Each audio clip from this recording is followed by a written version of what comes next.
When you really want to start laying the foundation for the magic of story, to really create a magical experience, you have to start with architecture. You have to start with the 9 steps of story structure.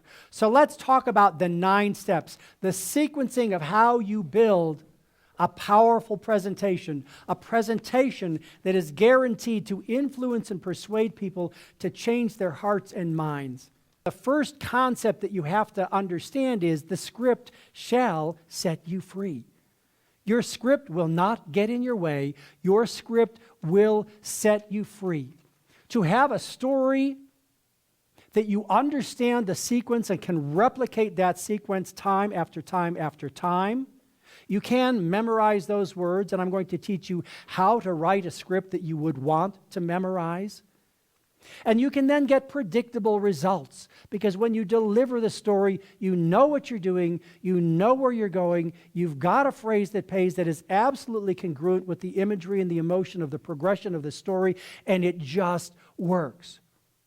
What's the point? Isn't that the challenge with your stories? You have this great story, and you know it could do something, it could teach something, but the question is, what's the point? What is the utility of this story? What do I want it to do? So how do we determine the point of a story? Well, we start out with, what did I learn from that experience? What did I learn from that experience? What have I changed about my thought process or behavior since that moment in time? What do I do differently? How have I changed?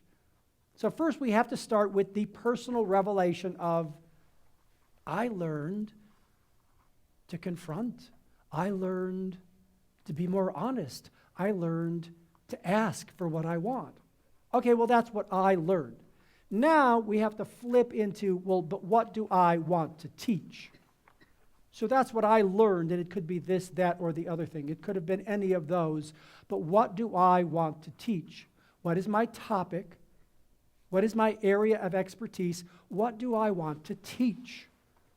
Now you have to compare what did I learn and what do I want to teach, and see how do I marry those two together? How do I perhaps choose out of the 3 things that I learned, this is the one that I want to teach? Now we focus the entire development of the story towards that learning point. So you have to start with the end in mind. You have to start with the point in mind before you sit down to script, because the direction your story will go is completely different if it's point A versus point B. Story is the way we persuade, because it's not just words. It's words, it's emotions, it's imagery. And that, my friends, that is literally the magic of what story can do. It can change people's hearts and minds and perceptions. Long-held beliefs can, in 5 or 6 minutes of a well-told story, be completely deleted, reframed, and refreshed. We can persuade and influence and change people's hearts and minds with the magic of story.